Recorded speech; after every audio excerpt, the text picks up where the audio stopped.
andarin natin. Andarin natin guys. Kung andar siya.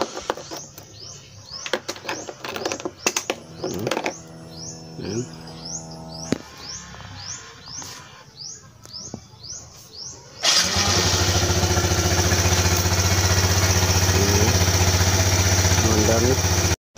So yun guys, umaandar yan siya, pero maya maya guys mamamatay yan. So yan yung symptoms na ating alamin, ating ayusin. So subaybayan nyo lang guys yung video na to hanggang sa dulo, hanggang sa mapaandar natin.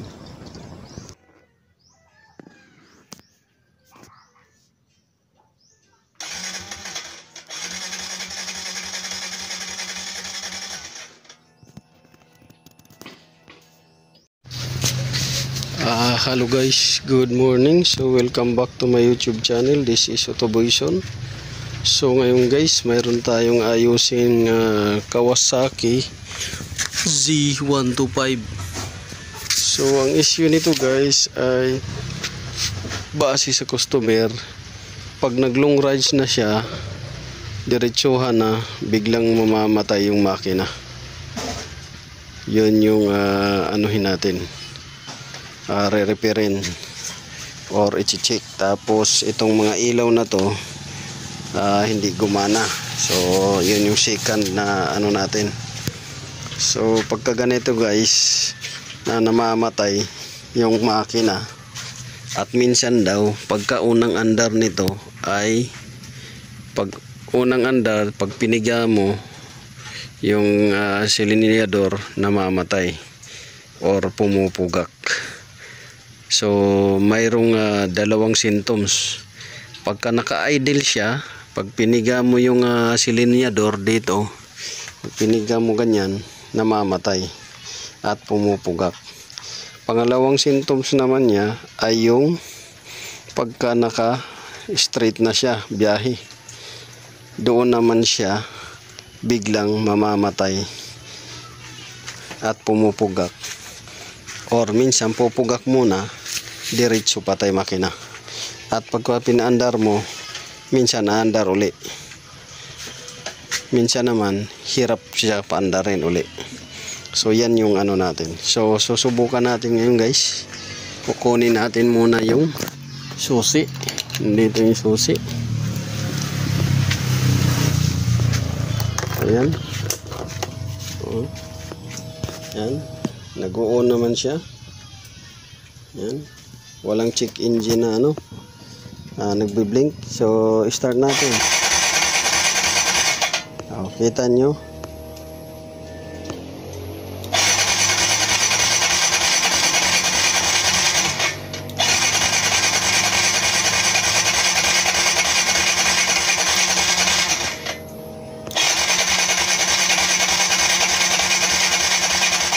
So isa yan na problema. Pangalawa, ayun, nagbe-blink.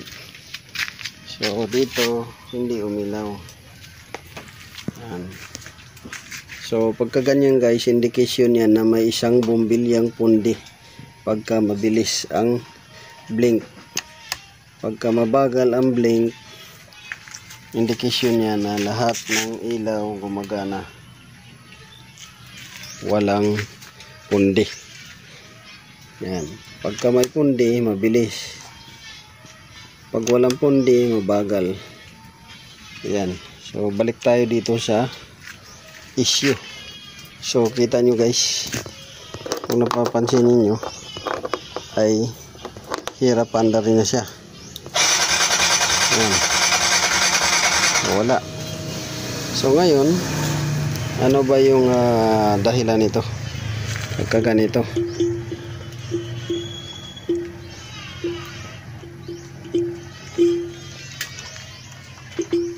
so ignition on off natin, tapos on uli,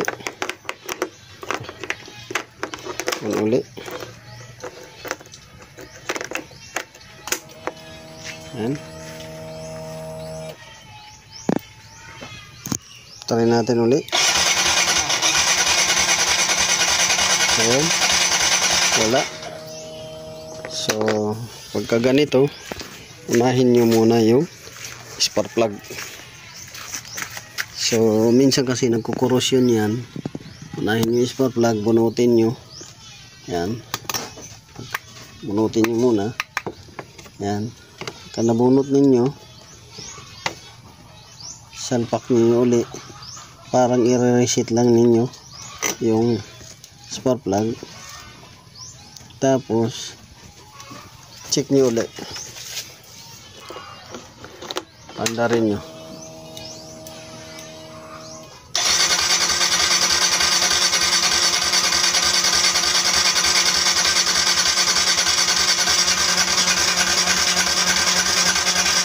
So wala. So ngayon gagawin natin, bubunutin natin to spark plug. Tingnan natin kung mayroong kuryenteng malakas.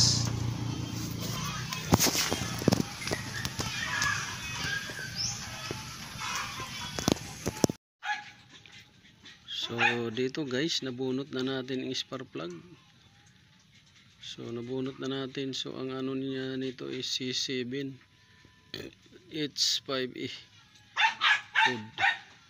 So dito indication na nagsusunog, minsan hindi yung spark plug na to.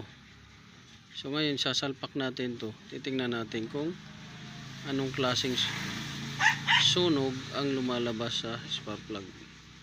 So dahil ang duda ko sa cranking niya ay parang walang kuryente na lumalabas. So yan, gaganon natin. Tapos patayin natin yung ilaw ng cellphone. Yan. At susi natin. Susi. Ayun. So ngayon start natin. Tingnan natin kung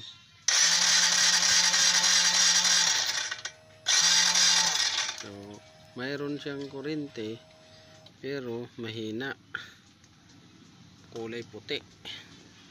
Yan.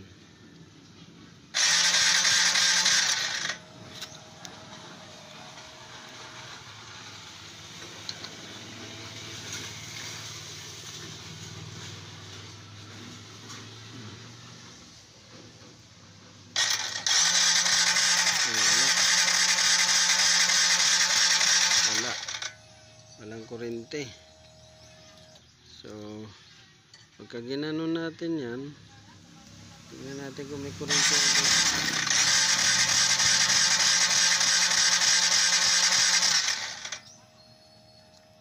Pero pagka nilapat natin dito,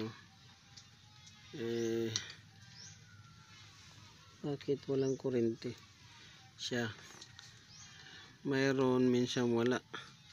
Paiba-iba. Paiba-iba siya. So isang dahilan to guys. Paiba-iba yung ano. Minsan mayroon, minsan wala. So dyan, ganyan natin. Ganyan natin siya.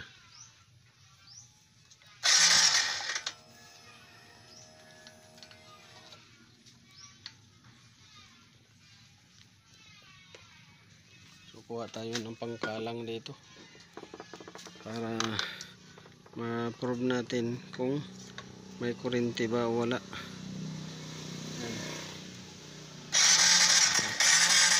Wala. So walang kuryente. Pagka dito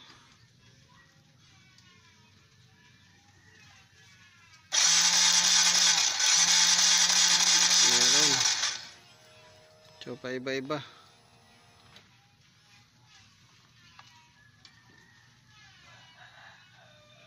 Iba-iba siya.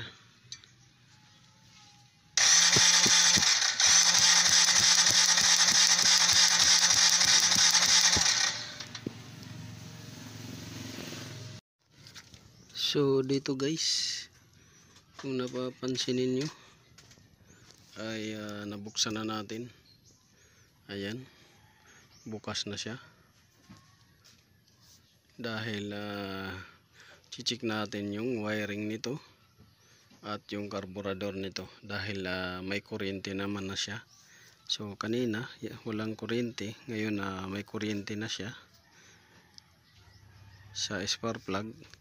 So ang titingnan natin ngayon ay yung karburador. So titingnan natin. So ayan, bukas na siya.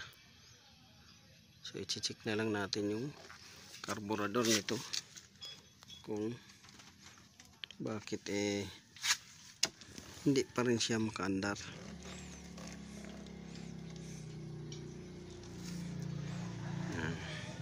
At i-check din natin yung wiring harness niya. Kasi duda ko nito may nag-loose lang nito ng mga harness. So yan yung check natin, may nag-loose ng mga harness kaya namamatay siya. So yan yung i-check natin ngayon, kung bakit naglo-loose yung harness at bakit ayaw mandar. So yan yung ano natin, sine-check natin din yung pump. Ito dapat yung pump guys, pagka umandar, pagka krinang, tuloy-tuloy yung agos ng gasolina.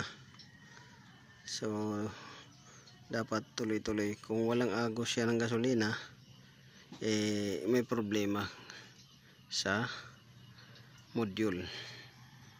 So yan yung i-share natin sa inyo.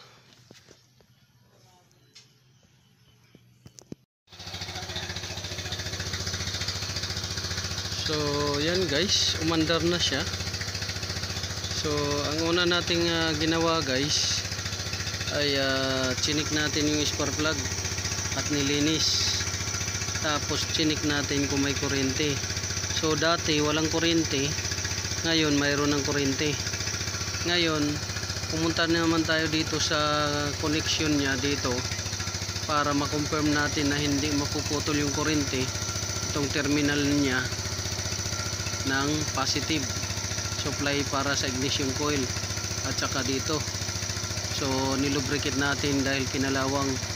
Tapos pumunta naman tayo dito sa pump nya, ito fuel pump, kung may putol o wala. So na-confirm natin walang putol at tuloy-tuloy naman yung supply. So pumunta naman tayo dito sa may injector, chinik natin kung may putol din o wala sa supply patungo sa injector. So from fuel pump going to supply ng injector, walang putol, pero minsan humihina yung pump nya, mahina yung sidlit ng pump nya. So yan yung isang ano natin problema, hindi makabuo ng pressure. Tapos ito guys, na-discover natin kakaiba yung gasolina niya. So parang kulay pink, hindi pula. Ayan oh, parang matubig. Parang matubig siya, hindi pula, parang malabnaw. So yan yung na-discover natin oh. Kita ninyo, hindi siya gasolina, kundi parang strawberry na lang na kulay. Yan, nagpasuka tayo. So walang check engine. Yan, walang check engine. At umandar na siya. So ang una nating inano dito, review natin. Naglinis tayo spark plug dahil walang kuryente. At linis natin sa spark plug cap para lumabas yung kuryente. So ngayon may kuryente na lumabas. Tapos pumunta tayo dito sa ignition coil supply voltage, lubricate natin yung dalawang terminal na yan, kaya medyo basa. So okay na. Tapos chinik natin performance ng fuel, kung tuloy-tuloy yung fuel pump. Okay naman, tuloy-tuloy naman yung fuel pump andar, at saka yung supply patungo dun sa injector. tuloy-tuloy. Ang problema ay medyo mahina yung fuel pump niya, medyo mahina. So ngayon check din natin yung kuryente kung napuputol ba yung voltahe ng kuryente. So check natin. Yan, tap mo na kay sa positive. Ito negative yan, dito positive una. Ito pula. Oo. Dito pula. Oo. Lagay mo sa pula.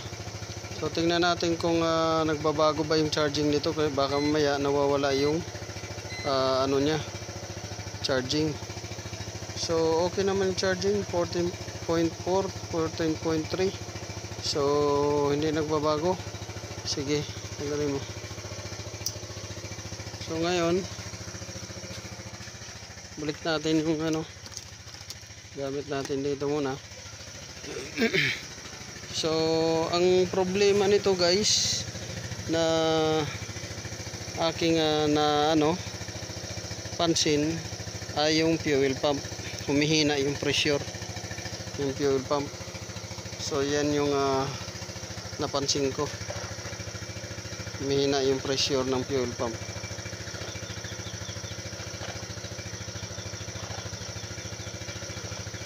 Kaya napuputol yung supply at namamatay yung makina. So yan yung so charging wala, okay naman. Battery okay naman.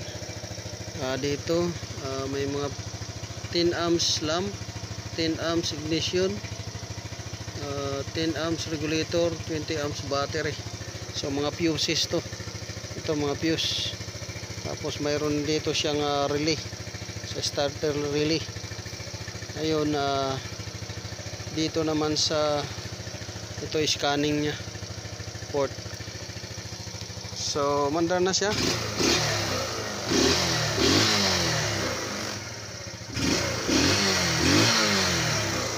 So ang problema nito ay yung gasolina, hindi tayo kumbinsido, kulay pink.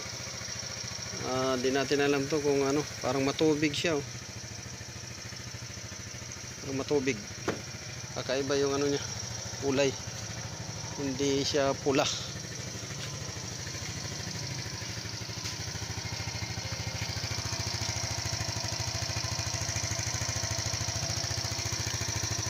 So yan, umaandar na siya. At ngayon i-check natin kung bakit sabi namamatay daw minsan sa biyahe. So check natin yung mga wiring harness nya. So nakasalpak naman at saka nakabalot ng weather rubber proof nya. Ito nakabalot.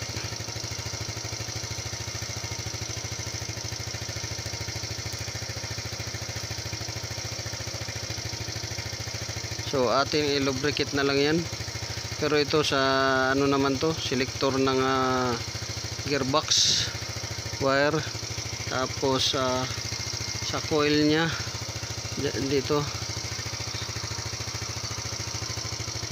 So yan, update ko kayo sa ating sunod na diagnosing. Basta ito siya, mandar na. So this is Autobison. Maraming salamat. God bless you all. So ito guys, mga dahilan kung bakit namamatay ang motor habang nasa biyahe kayo. So una, yung spark plug. Ito, pag ang spark plug papundi na, minsan namamatay yan. So kagaya nito, ito spark plug nya. So mukhang bago pa tingnan pero pundi na.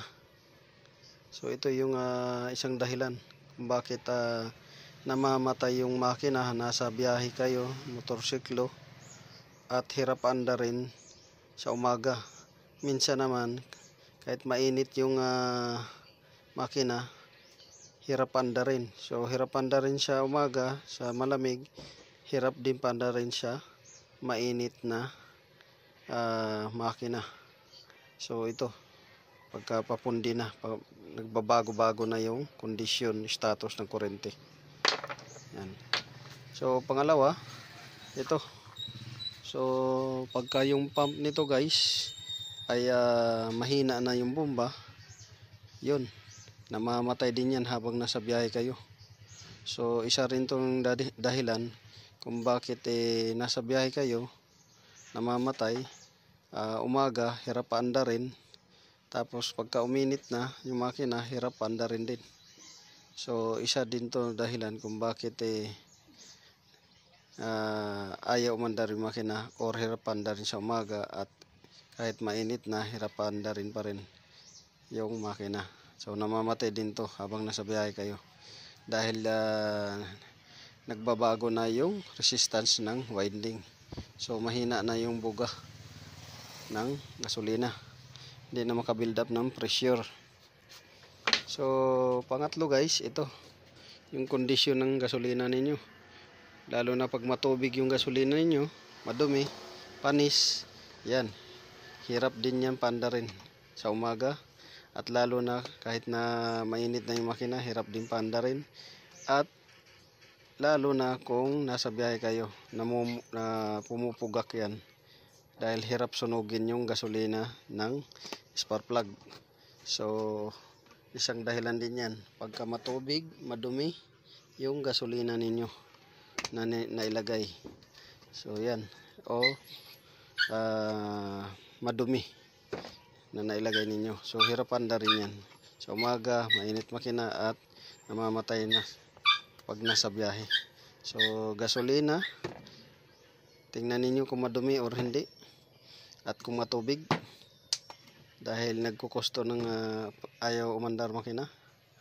Tapos fuel pump, pagka naka-FI, ito mahina yung buga dahil pabusted na siya, yung resistance ng winding mababa na or tumataas na. So isang dahilan yan.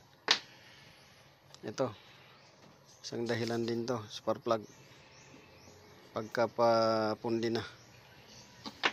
At kung may leaking dito sa throttle nya, dyan may leaking, air leak, hirap andarin yan. So isang dahilan din yan. So dito guys, ito madumi at panis na yung gasolina. So kailangan palitan natin yan. Pinasok ng tubig, gaya nito, ayan o, pumasok yung tubig sa ilalim, kaya matubig yung gasolina. Yan, madumi.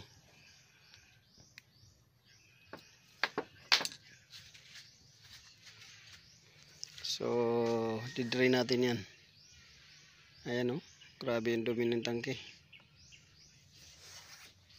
Tapos ito yung gasolina nya, kulay pink na parang malabnaw siya na matubig.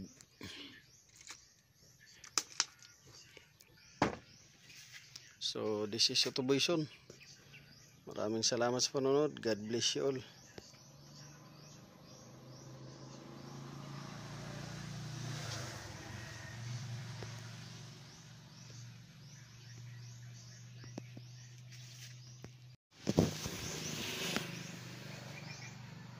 Hirap paandarin sa umaga.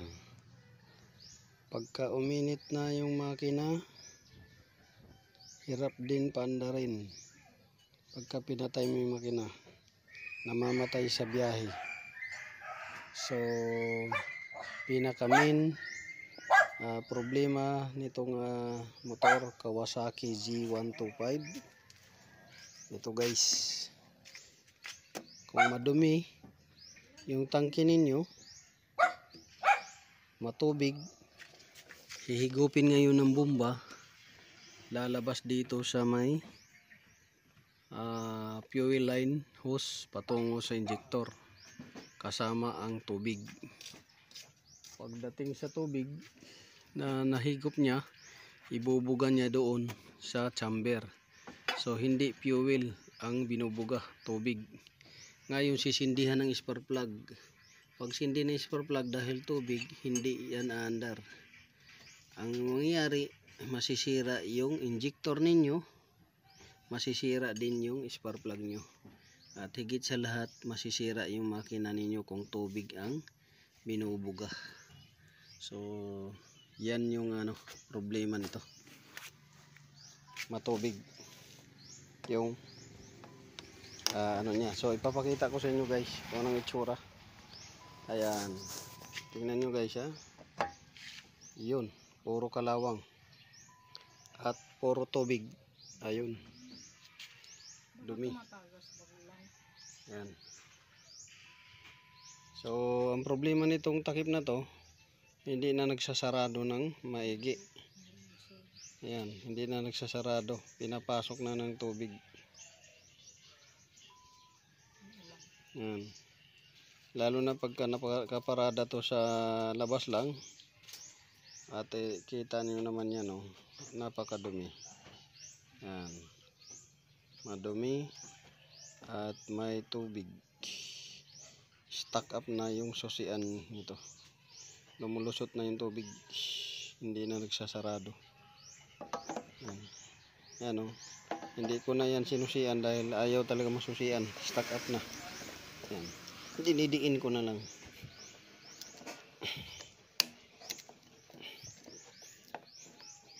So mapasok na dyan yung tubig, lalo na pagka maibiyahe ng maulan.